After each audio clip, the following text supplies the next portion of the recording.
नमस्कार साथियों। Agree coaching Jaipur के ऑनलाइन प्लेटफॉर्म पर मैं धर्मेंद्र फौजदार आपका फिर से हार्दिक स्वागत करता हूं, अभिनंदन करता हूं। साथियों, राजस्थान एग्रीकल्चर सुपरवाइजर का जो एग्जाम आपका होता है उसमें राजस्थान इतिहास में आपका जो सिलेबस है उस सिलेबस में छोटा सा सिलेबस है और बहुत आसान आसान से शब्द क्वेश्चंस जो होते हैं वो एग्रीकल्चर सुपरवाइजर के एग्जाम में आपसे पूछे जाते हैं। तो क्लास में बने रहें और आपके सिलेबस में जो भी चैप्टर्स हैं वो सारे चैप्टर्स बहुत अच्छे तरीके से मैं आपको कराऊंगा। और आज मैं आपकी पहली क्लास जो स्टार्ट कराने जा रहा हूं आपके सिलेबस के अकॉर्डिंग, वो क्लास है साथियों राजस्थान की नदी घाटी सभ्यताएं। राजस्थान की नदी घाटी सभ्यताएं। तो साथियों, आज हम बात करेंगे राजस्थान की नदी घाटी सभ्यताओं के बारे में। नदी घाटी सभ्यताएं। और साथियों, आपके सिलेबस में राजस्थान की नदी घाटी सभ्यताओं में दो सभ्यताएं दे रखी है, जिनमें एक सभ्यता है आपकी कालीबंगा सभ्यता। कालीबंगा सभ्यता। और दूसरी जो सभ्यता है साथियों वो है आहड़ सभ्यता। आहड़ सभ्यता। एग्रीकल्चर सुपरवाइजर का जो सिलेबस है उसमें केवल दो सभ्यताएं दे रखी हैं। एक कालीबंगा सभ्यता जो घग्गर नदी के किनारे विकसित हुई, और एक आहड़ सभ्यता जो आयड़ या पीड़च नदी के किनारे विकसित हुई। सबसे पहले हम बात करें तो कालीबंगा सभ्यता के बारे में हम बातें करेंगे। ये जो सभ्यता है साथियों, यह है सभ्यता इतिहास के आद्य ऐतिहासिक काल से संबंधित। आद्य ऐतिहासिक काल से, यानी ये सभ्यता कौन से काल की मानी जाती है? तो इतिहास के आद्य ऐतिहासिक काल की सभ्यता मानी जाती है। और ये आद्य ऐतिहासिक काल की सभ्यता है, इस कारण कालीबंगा जो सभ्यता है ये कौन के सभ्यता के समकालीन मानी गई है साथियों? यह सभ्यता हड़प्पा सभ्यता के समकालीन है।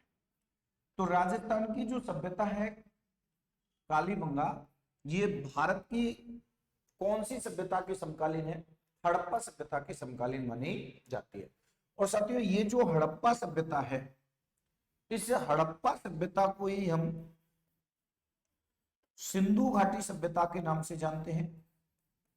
सिंधु घाटी सभ्यता। और ये जो सिंधु घाटी सभ्यता या हड़प्पा सभ्यता है, यह सभ्यता भारत की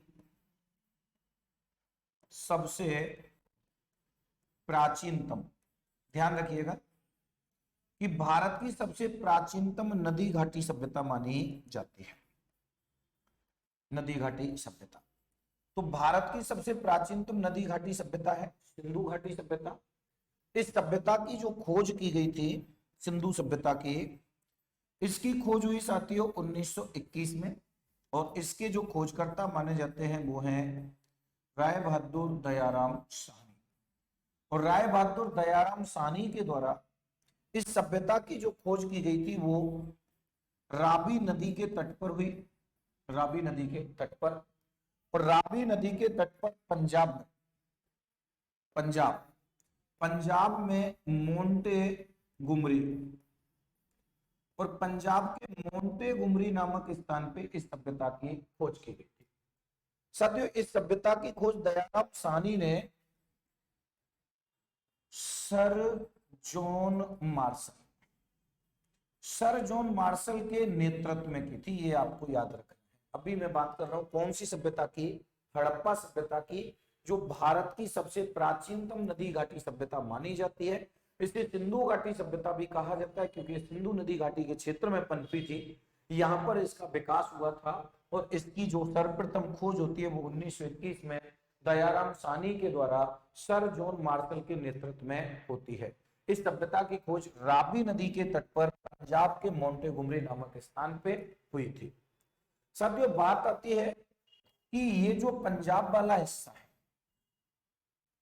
आजादी के बाद यानी जब भारत स्वतंत्र हुआ था, स्वतंत्रता के बाद स्वतंत्रता के बाद जब देश का विभाजन हुआ, यानी भारत का जो विभाजन हुआ था, भारत विभाजन हुआ, तो भारत का विभाजन हुआ तो फिर भारत का आधा क्षेत्र किस नाम से यानी कि स्वतंत्र किया गया था? पाकिस्तान के नाम से। यानी भारत का विभाजन हुआ और भारत का विभाजन पाकिस्तान और भारत इन दो क्षेत्रों में कर दिया गया था। और अब तक यानी कि जो सिंधु घाटी सभ्यता का ये जो क्षेत्र था, पंजाब, मोंटेगोमरी या सिंध प्रांत जो था, वो चला गया था इस पाकिस्तान के पास। यानी कि ये जो सिंधु घाटी सभ्यता या हड़प्पा सभ्यता थी, जो भारत की सबसे प्राचीन सभ्यता मानी गई, अब ये सभ्यता कहाँ चली जाती है? पाकिस्तान में चली जाती है।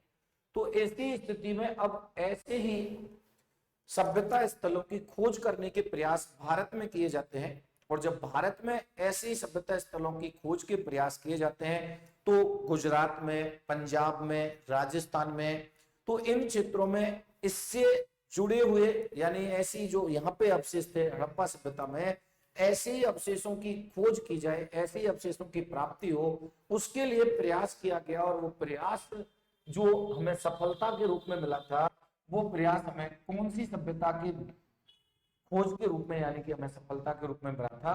कालीबंगा सभ्यता के रूप में। यानी कालीबंगा सभ्यता में जो अवशेष निकले थे वो किस सभ्यता से मिले जुले अवशेष थे? हड़प्पा सभ्यता से मिले जुले अवशेष थे। इसी कारण कालीबंगा सभ्यता को हड़प्पा कालीन सभ्यता के नाम से भी जाना जाता है। तो अब मैं आपसे बात करने जा रहा हूं कि कालीबंगा सभ्यता की खोज से लेकर इसके अवशेषों के। देखिए कि कालीबंगा सभ्यता जो है साथियों, ये कालीबंगा सभ्यता एक कैसी सभ्यता है? तो ये कालीबंगा सभ्यता जो है ये कांस्य युगीन सभ्यता है। एक तो पहली चीज ये ध्यान रखना, कैसी सभ्यता? कांस्य युगीन, यानी हड़प्पा सभ्यता जो थी वो भी कांस्य युगीन सभ्यता थी। यानी उस काल में लोहे की खोज ही नहीं हुई थी, लोहे को कोई जानता ही नहीं था। तो यहाँ तांबे की खोज हुई थी और तांबे के बाद में यानी कि उसे मिश्रित धातु के रूप में कांसा बना दिया गया था। तो ये कांस्य युगीन सभ्यता थी। और इस सभ्यता को कौन सी सभ्यता के नाम से भी जानते हैं हम? तो हड़प्पा कालीन सभ्यता के नाम से भी जाना जाता है। ये आपको ध्यान रखना है। अब मैं बात करूं कि कालीबंगा सभ्यता किस स्थान पर विकसित हुई थी, तो वर्तमान में अगर हम बात करें कालीबंगा सभ्यता की, तो कालीबंगा सभ्यता कौन से जिले के क्षेत्र में विकसित हुई थी? तो ये हनुमानगढ़ जिले वाले क्षेत्र में विकसित हुई थी। इस कालीबंगा की बात की जाती है तो ये जितनी भी सभ्यताएं होंगी, नदी घाटी सभ्यताएं होंगी, वो नदियों के किनारे विकसित होंगी। तो कालीबंगा सभ्यता किस नदी के किनारे विकसित हुई थी? तो कालीबंगा सभ्यता के बारे में हम साथियों बात करें तो कालीबंगा सभ्यता कौन सी नदी के तट पर विकसित हुई? घग्गर नदी। घग्गर नदी के नाम को अगर हम देखें तो यहाँ इसे सरस्वती भी कहा जा सकता है। तो घग्गर नदी या सरस्वती नदी के किनारे यह सभ्यता का विकास हुआ। और इस सभ्यता के बारे में अगर हमें बात की जाती है तो देखिए जो कालीबंगा सभ्यता है, इस कालीबंगा सभ्यता को दशरथ शर्मा ने दशरथ शर्मा ने इस कालीबंगा सभ्यता को सिंधु सभ्यता दशरथ शर्मा ने कालीबंगा सभ्यता को सिंधु सभ्यता की तीसरी राजधानी नाम दिया था। ये याद रखिएगा आप कि कालीबंगा को सिंधु सभ्यता की तीसरी राजधानी जो नाम दिया गया है वो किस व्यक्ति के द्वारा दिया गया था? दशरथ शर्मा के द्वारा दिया गया था। ये जो कालीबंगा सभ्यता है, इस कालीबंगा सभ्यता की खोज एवं खोजकर्ता की बात करें कि खोज एवं खोजकर्ता यानी इसकी खोज कब हुई और इसके खोजकर्ता कौन माने जाते हैं? तो कालीबंगा सभ्यता की खोज की गई थी साथियों 1952 में खोज की गई। और इसके जो खोजकर्ता माने जाते हैं, इसके खोजकर्ता माने जाते हैं साथियों अमलानंद घोष। अमलानंद घोष, यानी हम इन्हें शॉर्ट में ए घोष भी कहते हैं। अमलानंद घोष या ए घोष इसके खोजकर्ता माने जाते हैं। इन्होंने खोज की और इन्होंने जब इस सभ्यता स्थल की खोज की थी तो इस सभ्यता के खोजकर्ता के बाद में यहाँ पे उत्खनन कार्य के बारे में हम बात करें तो खुदाई का कार्य जो किया गया था, यानी खोज का कार्य कर दिया 1952 में अमलानंद घोष ने। लेकिन इस सभ्यता स्थल पर जो खुदाई का कार्य किया गया था साथियों, खुदाई का कार्य किया गया था 1961 में। और 1961 में यहाँ उत्खनन कार्य करने का जो श्रेय दिया जाता है वो दिया जाता है बीबी लाल और बी के थापर। तो कालीबंगा सभ्यता की खोज किसके द्वारा की गई और कब की गई? तो खोज 1952 में अमलानंद घोष के द्वारा की गई और उत्खनन कार्य जो किया गया था साथियों वो 1961 में बीबी लाल और बीके थापर के द्वारा किया गया था। बीबी लाल के बारे में हम देखें तो यहाँ ब्रजवासी लाल और बीके थापर के बारे में बात किया जाए तो इनका पूरा नाम है बाल कृष्ण थापर। तो बीबी लाल और बाल कृष्ण थापर के द्वारा यहाँ उत्खनन कार्य किया गया था। इसके बाद अगर बात की जाए दोस्तों कि ये जो कालीबंगा सभ्यता है, कालीबंगा सभ्यता, इस कालीबंगा सभ्यता में कालीबंगा का जो शाब्दिक अर्थ है, कालीबंगा का शाब्दिक, और कालीबंगा का जो शाब्दिक अर्थ माना जाता है साथियों वो है काली चूड़ियां। कालीबंगा का शाब्दिक अर्थ क्या माना जाता है? काली चूड़ियां। ध्यान दीजिएगा कि कालीबंगा का जो शाब्दिक अर्थ है वो काली चूड़ियां माना जाता है। ये जो कालीबंगा जो शब्द है साथियों, ये कालीबंगा कौन सी भाषा का शब्द है? तो याद रखिएगा आप कि कौन सी भाषा? सिंधी भाषा का शब्द है। कि कालीबंगा किस भाषा का शब्द माना जाता है? कालीबंगा जो है वो सिंधी भाषा का शब्द माना जाता है। इसके अतिरिक्त अगर अपन बात की जाएगी कि ये जो कालीबंगा है, इस कालीबंगा सभ्यता में अवशेषों की बात हो कि जब यहाँ उत्खनन कार्य हुआ था तो यहाँ अवशेष में हमें क्या क्या प्राप्त हुआ उसके बारे में हम बात करते हैं। दोस्तों कालीबंगा सभ्यता जो है, इस सभ्यता की सबसे प्रमुख विशेषता के बारे में हमें बात करें।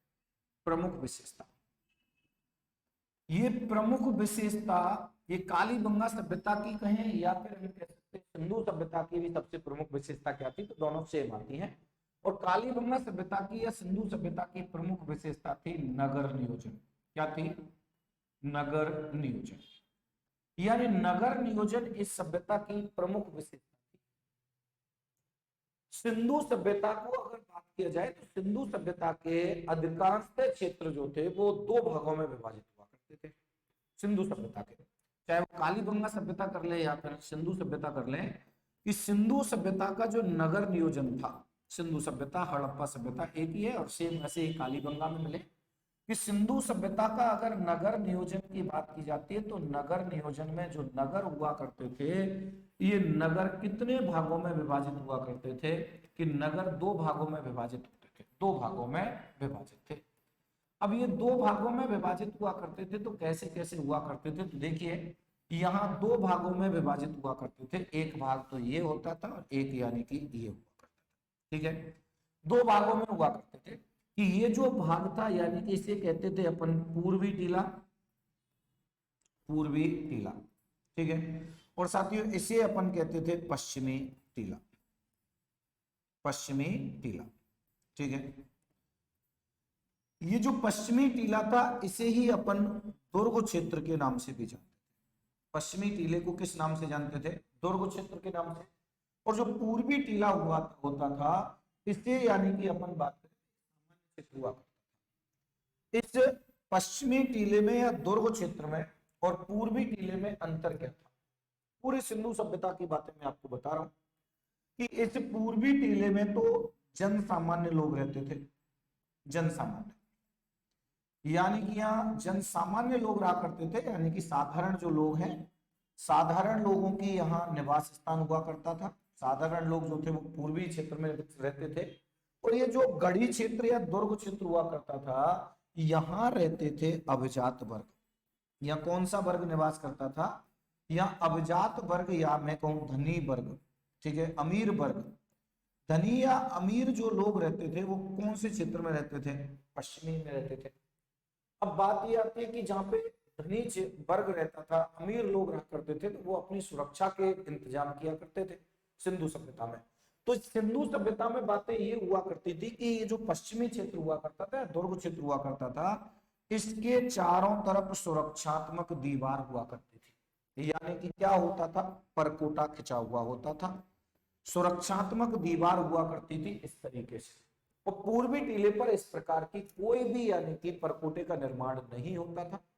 लेकिन अब मैं बात करूं आपसे कालीबंगा सभ्यता की, तो कालीबंगा सिंधु सभ्यता की एकमात्र ऐसी सभ्यता स्थल के रूप में यहां विकसित थी कि इसके दोनों क्षेत्र, ध्यान रखिएगा कि इसके दोनों क्षेत्र दुर्गीकृत थे या परकोटे में थे। ठीक है, कि इधर भी यानी कि परकोटा था और इधर भी परकोटा। तो अवशेषों की अगर बात की जाती है तो कालीबंगा, ध्यान दीजिए कि मैं अवशेषों की अगर मैं बात करूं तो अवशेष कि अवशेषों में अगर बात करें तो यानी कि कालीबंगा के दोनों क्षेत्र परकोटे नुमा थे, दोनों ही क्षेत्र परकोटे नुमा थे। पूरब और पश्चिम दोनों चार दीवारी से घिरे हुए थे। अकेला सभ्यता स्थल है ये इस तरीके का। इसके अलावा अगर अपन बात करें साथियों की ये जो कालीबंगा सभ्यता है, कालीबंगा सभ्यता का उत्खनन जो किया गया था वो कितने स्तरों में किया गया था? 5 स्तरों में। ये ध्यान दीजिएगा कि कालीबंगा सभ्यता का जो उत्खनन है वो कितने स्तरों तक हुआ था? कालीबंगा सभ्यता 5 स्तरों तक उत्खनन हुआ था।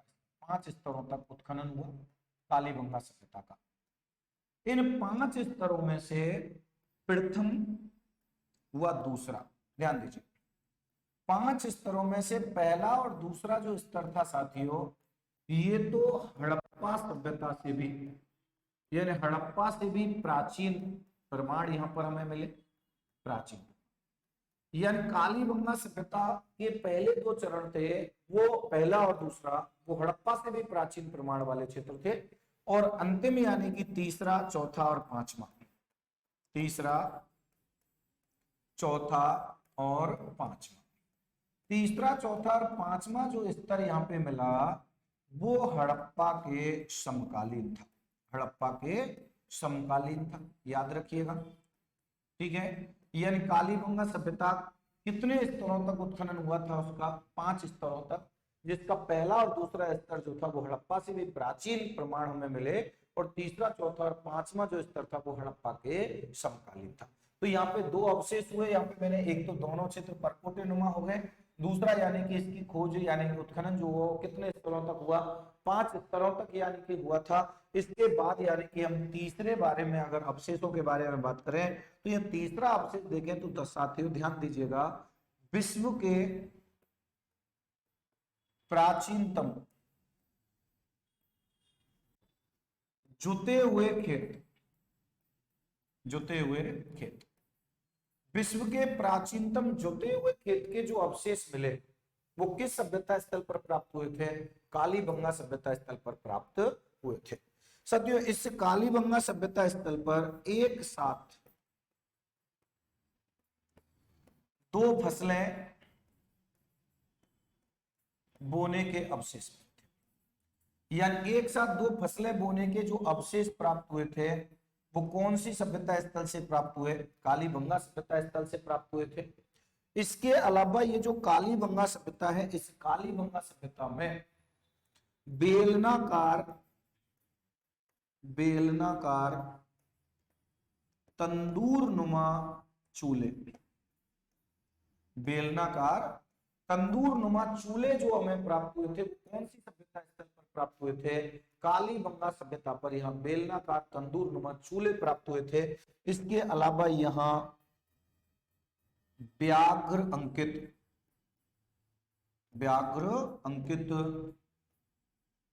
मेसोपोटामिया की मोहरें मिली थी।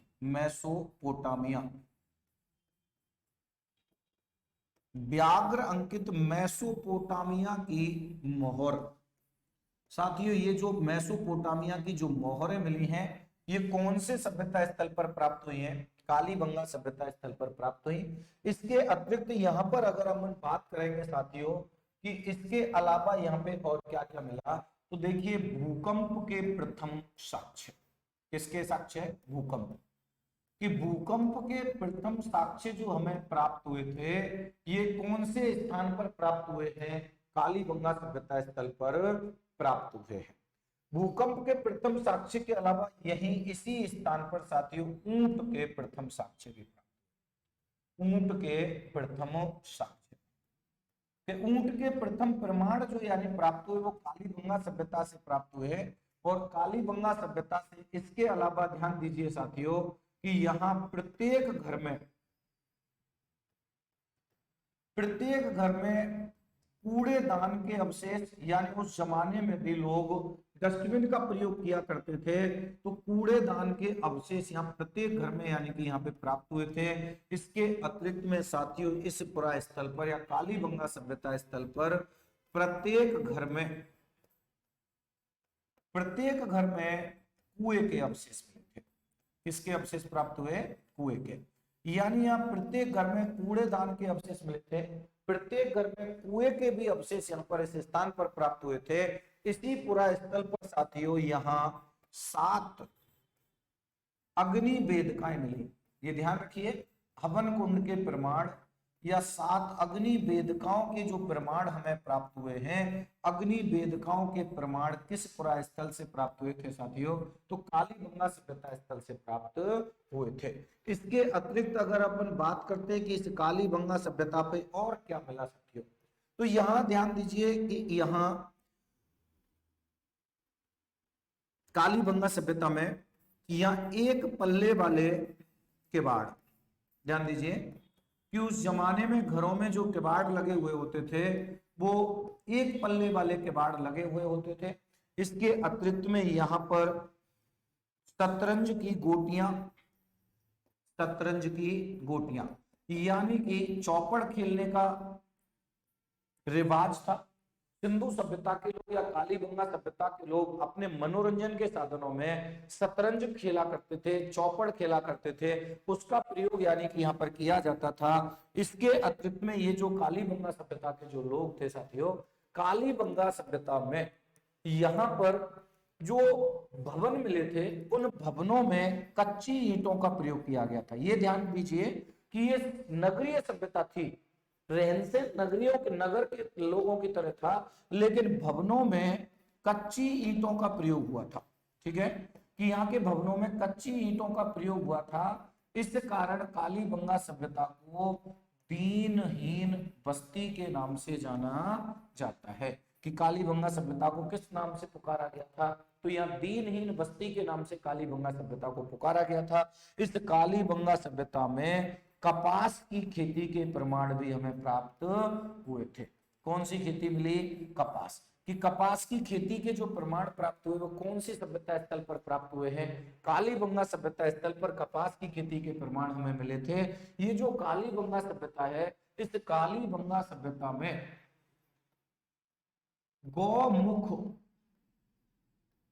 गौमुख आकृति के प्याले मिले थे। गौमुख आकृति के प्याले यहाँ इस कालीबंगा सभ्यता में मिले थे। इस कालीबंगा सभ्यता में साथियों कपड़े में लिपटा हुआ उस्तरा मिला था। ठीक है, कि कपड़े में लिपटा हुआ उस्तरे के प्रमाण जो हमें प्राप्त हुए वो किस सभ्यता स्थल से हुए थे? कालीबंगा सभ्यता स्थल से हुए थे। साथियों कालीबंगा सभ्यता स्थल पर एक खोपड़ी मिली थी जिसमें 6 छिद्र थे। ठीक है, कि 6 छिद्र की एक खोपड़ी मिली थी और इसे माना जाता है कि सभ्यता के जो लोग थे वो चिकित्सा पद्धति में यानी कि इसका प्रयोग किया गया था। और यहां इसे अपन जाने तो इसे हाइड्रोस्पोलिस नाम दिया गया। ठीक है, यानी इसे क्या कहा गया था? हाइड्रोस्पोलिस, या मैं कहूं शल्य चिकित्सा के प्रमाण, यानी ऑपरेशन पद्धति थी यहाँ कालीबंगा सभ्यता में, तो शल्य चिकित्सा की गई थी या हाइड्रोस्पोलिस के प्रमाण मिले। एक खोपड़ी मिली जिसमें कितने छिद्र थे? 6 छिद्र, यानी कि एक खोपड़ी में यहाँ पे मिले थे। इस कालीबंगा सभ्यता में ध्यान दीजिएगा कि यहाँ लोहे के अवशेष नहीं मिले थे, यहाँ मंदिर के अवशेष नहीं मिले थे, यहाँ किसी प्रकार का मंदिर नहीं बना हुआ था, लोहे का यहाँ पर कोई अवशेष हमें प्राप्त नहीं हुआ था। यहाँ कालीबंगा सभ्यता में साथियों कि जो अंतिम संस्कार किए जाते थे वो 3 प्रकार से किए जाते थे। कि कालीबंगा सभ्यता के लोगों के अंतिम संस्कार कितने प्रकार से होते थे? तो कालीबंगा सभ्यता के लोग अंतिम संस्कार जो थे वो 3 प्रकार से किया करते थे। कि एक हुआ करता था साथियों, नंबर 1 यानी कि दाहकर्म, यानी इसे अपन कहते हैं अंत्येष्टि। ठीक है, कि एक तो अंत्येष्टि हुआ करती थी यानी कि सबको जलाया जाता था। एक हुआ करता था, यानी कि शवों को गाड़ा जाता था। तो शव जो होते थे, शव शव को जमीन के अंदर गाड़ा जाता था, जमीन में दफनाया जाता था, ठीक है, दफनाया जाता था। और एक होता था साथियों आंशिक दाहकन, आंशिक आंशिक दफन। यह आंशिक दफन का मतलब होता था कि मरने के बाद जो मृतक होता था उसे पशु पक्षियों के लिए खाने के लिए छोड़ दिया जाता था, और उसके बचे हुए जो अवशेष हुआ करते थे उनको यानी कि दफन कर दिया जाता था। तो अंतिम संस्कार जो होते थे वो कितने प्रकार से हुआ करते थे? 3 प्रकार से हुआ करते थे। ये आपकी एक सभ्यता जो आपके सिलेबस में दे रखी है वो कौन सी सभ्यता है? कालीबंगा सभ्यता। अगर हम इसे रिवाइज में हम देखें तो कालीबंगा सभ्यता के बारे में हम बात करें साथियों, तो ये जो कालीबंगा सभ्यता है कांस्ययुगीन हड़प्पा कालीन सभ्यता है, हनुमानगढ़ जिले में है। नदी जो है वो घग्गर या सरस्वती नदी है। दशरथ शर्मा ने सिंधु सभ्यता की क्या कहा है? तीसरी राजधानी। अब ये सिंधु सभ्यता की तीसरी राजधानी कहा है। अगर हम बात करते हैं यहाँ पे दो अन्य राजधानियों की, तो सिंधु सभ्यता की जुड़वा राजधानी, यानी कि जो दो राजधानी है वो जुड़वा राजधानी के रूप में जानी जाती हैं। कि सिंधु सभ्यता की जुड़वा राजधानी जो मानी जाती है साथियों, वो मानी जाती है मोहनजोदड़ो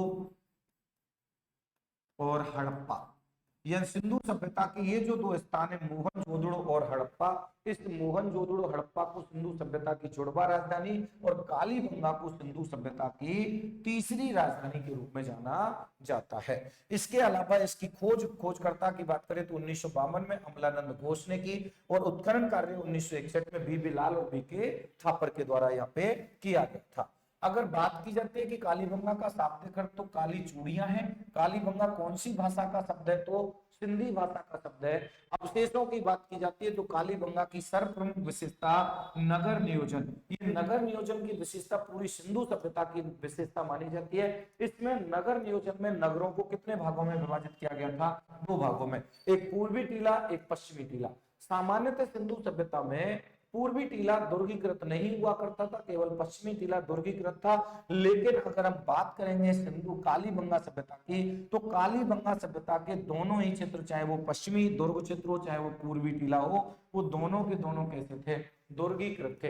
अकेली सभ्यता है जिसके दोनों क्षेत्र दुर्गीकृत के रूप में यानी कि माने गए थे। इसके अतिरिक्त हमने अवशेषों में देखा कि दोनों क्षेत्र परकुटे नुमा हो गए। कालीबंगा का उत्खनन 5 स्तरों तक किया गया था, जिसके पहले और दूसरे स्तर हड़प्पा से भी प्राचीन, और तीसरा चौथा और पांचवा जो है साथियों वो हड़प्पा के समकालीन। विश्व के सबसे प्राचीनतम जुते हुए खेत के जो अवशेष मिले वो इसी सभ्यता पर मिले।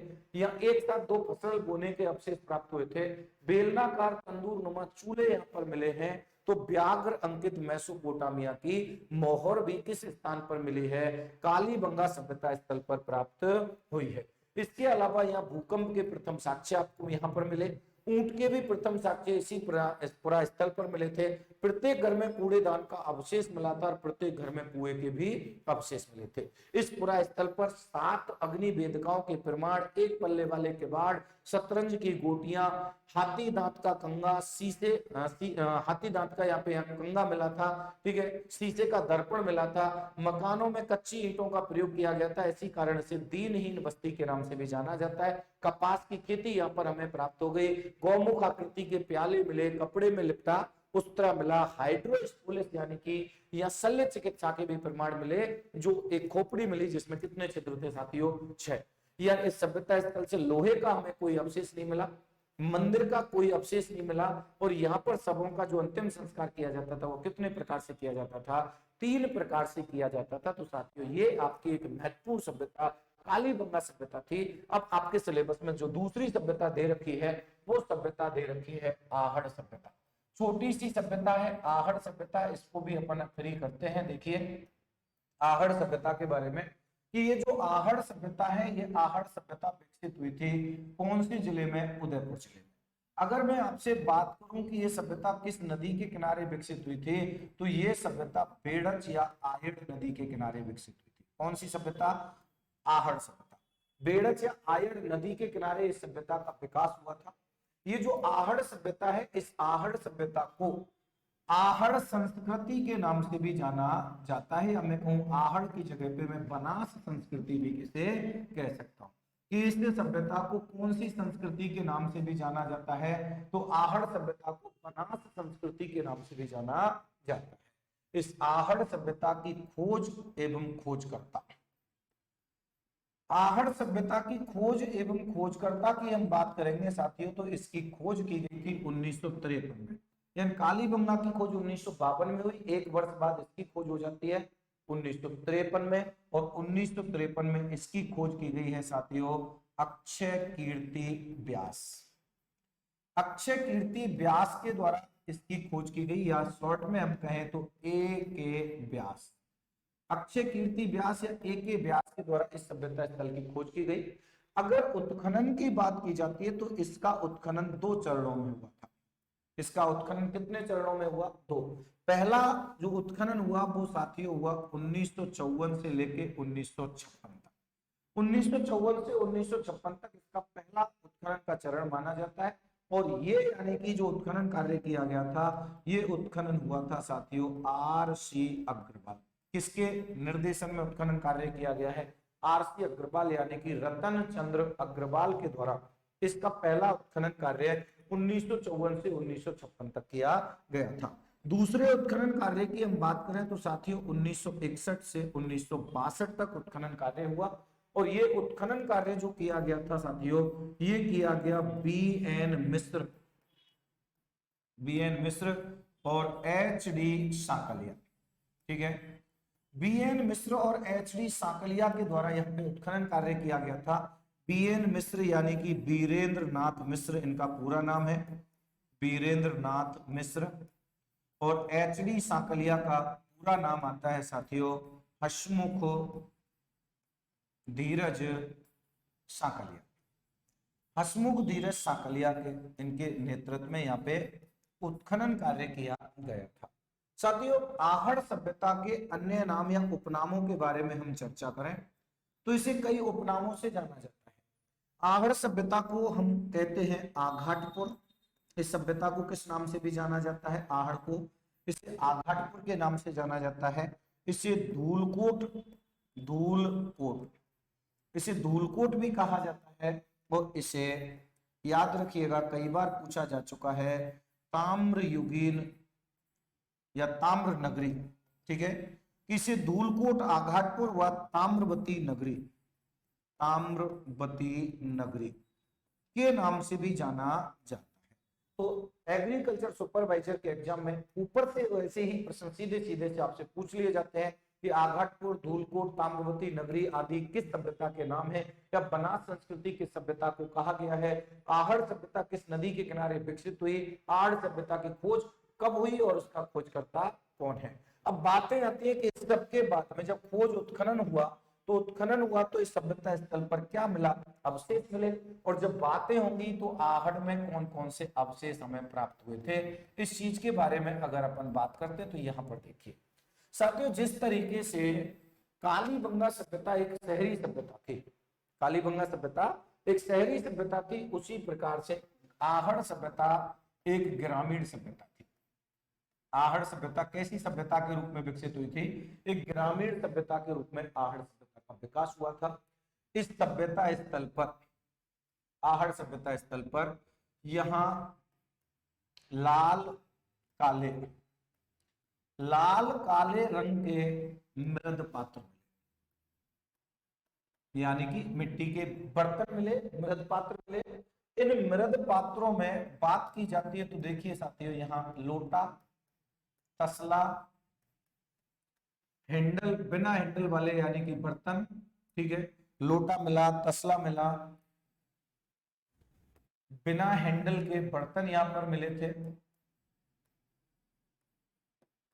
बर्तन आदि, यानी कि इस सभ्यता स्थल से प्राप्त हुए थे। इस सभ्यता स्थल पर मिट्टी के दीपक प्राप्त, कि मिट्टी के बने हुए दीपक थे। इस सभ्यता स्थल पर पत्थर के सिलबट्टे, ध्यान दीजिएगा कि पत्थर के सिलबट्टे जो प्राप्त हुए वो कौन सी सभ्यता स्थल पर प्राप्त हुए थे? आहड़ सभ्यता पे।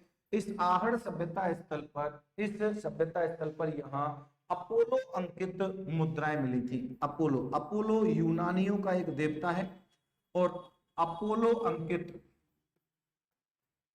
तांबे की मुद्राएं।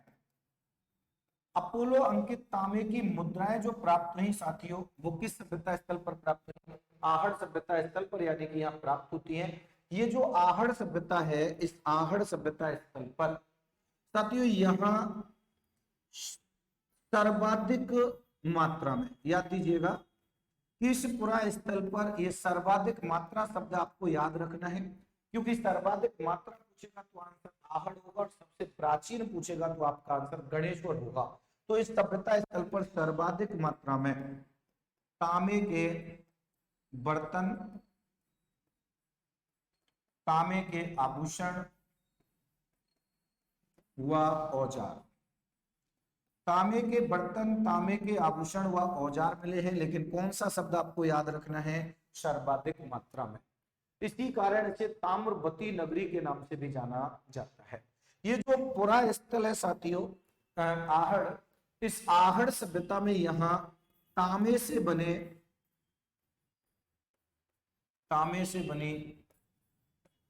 पूजा पात्र, ठीक है, कि तांबे से बने पूजा पात्र इस पुरा स्थल पर मिले। इस पुरा स्थल पर साथियों एक घर में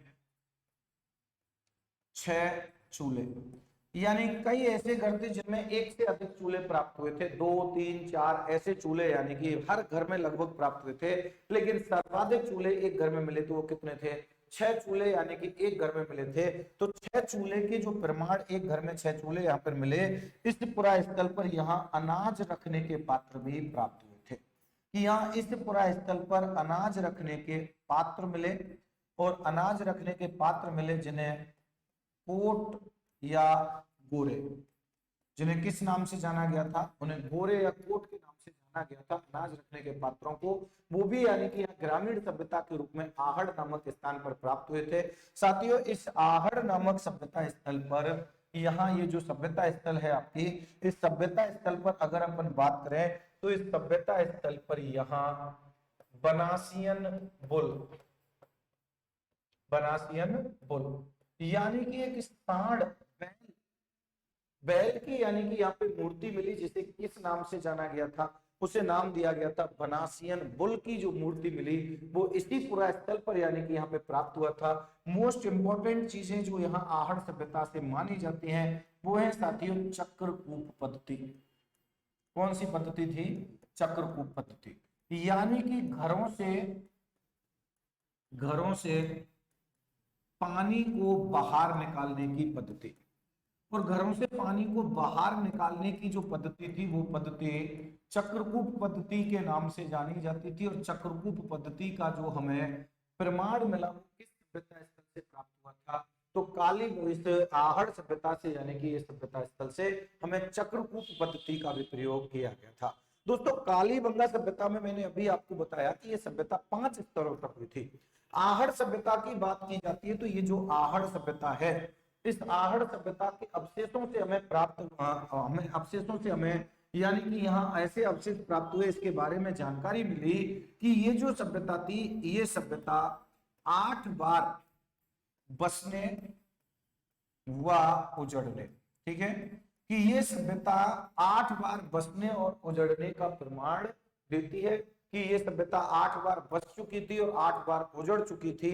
तो 8 बार बसने और 8 बार उजड़ने के जो प्रमाण मिलते हैं, वो किस सभ्यता स्थल से प्राप्त होते हैं?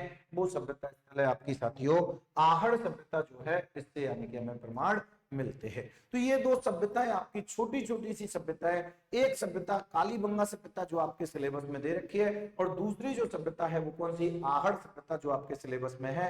ये 2 सभ्यताएं आपकी इंपॉर्टेंट है और राजस्थान एग्रीकल्चर सुपरवाइजर के एग्जाम में इनमें से प्रश्न पूछ लिया जाता है। तो कोई भी प्रश्न जो है वो आपका यहाँ से बाहर नहीं जाना है। अच्छे तरीके से आप अपने नोट्स बनाएं और नोट्स बना के यानी कि उन नोट्सों से आप तैयारी करें तो आपको 100% सफलता मिलेगी। तो आज के इस वीडियो में मैं आपको एक टॉपिक जो है वो आपको कंप्लीट करा दिया। मिलते हैं फिर नई वीडियो में नए टॉपिक के साथ, तब तक के लिए नमस्कार, धन्यवाद।